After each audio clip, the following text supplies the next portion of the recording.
ସୂର୍ଯ୍ୟପରାଗ ଲାଗିବାର ସଠିକ୍ ସମୟ, ମୁକ୍ତକ କାଳ ଓ ସମୟ କେଉଁ ରାଶି ପାଇଁ ଶୁଭ ଓ କେଉଁ ରାଶି ପାଇଁ ଅଶୁଭ। ଆଶ୍ୱିନ ମାସ କୃଷ୍ଣପକ୍ଷ ସପ୍ତମୀ ତିଥିରେ ପଡ଼ୁଥିବା ସୂର୍ଯ୍ୟପରାଗ ଏକ ବୃତ୍ତାକାରର ସୂର୍ଯ୍ୟପରାଗ ହେବାକୁ ଯାଉଛି।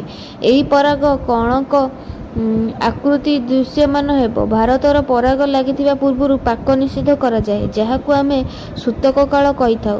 ଧାର୍ମିକ ମାନ୍ୟତା ଅନୁଯାୟୀ ଏହି ସମୟରେ କୌଣସି ଶୁଭ କାର୍ଯ୍ୟ ପୂଜା ପାଠ କରାଯାଏ ନାହିଁ। ଏହି ସମୟରେ ମନ୍ଦିର କବାଟ ବନ୍ଦ ରହିଥାଏ। ଆଜି ଆମେ ଜାଣିବା ସୂର୍ଯ୍ୟପରାଗ ସମୟରେ କ'ଣ କରିବା ଉଚିତ, କ'ଣ ଅନୁଚିତ। ଜ୍ୟୋତିଷଶାସ୍ତ୍ର ଅନୁଯାୟୀ ପରାଗ ସମୟରେ ପୂଜାପାଠ କରିବା ଅନୁଚିତ।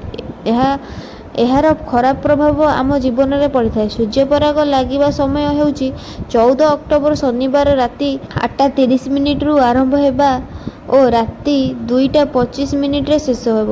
ଏହି ପରାଗ ଆକାଶରେ ପ୍ରାୟ 5 ଘଣ୍ଟା 52 ମିନିଟ୍ ପର୍ଯ୍ୟନ୍ତ ଲାଗି ରହିବ। ମଧ୍ୟକାଳ ରାତି 11:29। ଏହି ସମୟରେ ନୂଆ ବ୍ୟାପାର ଆରମ୍ଭ କରିବା ବା ବିବାହ କରୁଥିଲେ ଅଶୁଭ ହୋଇଥାଏ। ଏହି ସମୟରେ ବାୟୁମଣ୍ଡଳରେ ଅନେକ ହାନିକାରକ କିରଣ ଲାଗି ରହିଥାଏ। ସେଥିପାଇଁ ଶୁଭ କାର୍ଯ୍ୟକୁ ନ କରିବା ବାରଣ କରାଯାଏ। ଏହି ସମୟରେ ଅନ୍ନ ବା ଜଳ ଗ୍ରହଣ କରିବା ନିଷେଧ କରାଯାଇଛି। ଏହି ସମୟରେ ଯାହା ଖାଇବା ଥିବ ସେଥିରେ ତୁଳସୀ ପତ୍ର ପକାଇ ରଖିବା ଉଚିତ। ଏହି ସମୟରେ ତୁଳସୀ ଗଛ ଛୁଇଁବା ବା ଛିଡ଼ାଇବା ଉଚିତ ନୁହେଁ। ଏହି ସମୟରେ ସ୍ନାନ କରିବା ଉଚିତ ନୁହେଁ। ଏହାର ପ୍ରଭାବ ମାନସିକ ଓ ଶାରୀରିକ ସ୍ତରରେ ପଡ଼ିଯାଇଥାଏ। ପରାଗ କାଳ ସମାପ୍ତ ହେବା ପରେ ସ୍ନାନ କରି ଗଙ୍ଗାଜଳ ଗୃହରେ ସିଞ୍ଚନ କରିବା ଉଚିତ। ଏହି ସମୟରେ କୌଣସି ପ୍ରକାର ପୂଜାକୁ ବର୍ଜନ କରାଯାଇଛି। ଏହାକୁ ନିଷେଧ କରାଯାଇଛି। ସୂର୍ଯ୍ୟକୁ ଖାଲି ଆଖିରେ ଦେଖିବା ଉଚିତ ନୁହେଁ।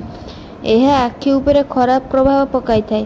ପରାଗ ସମୟରେ ଗର୍ଭବତୀ ମହିଳାଙ୍କୁ ବାହାରକୁ ଯିବା ନିଷେଧ କରାଯାଇଛି। ଏହି ସମୟରେ ନେଗେଟିଭ ଉର୍ଜା ଓ ପ୍ରଭାବ ଅଧିକ ରହିଥାଏ।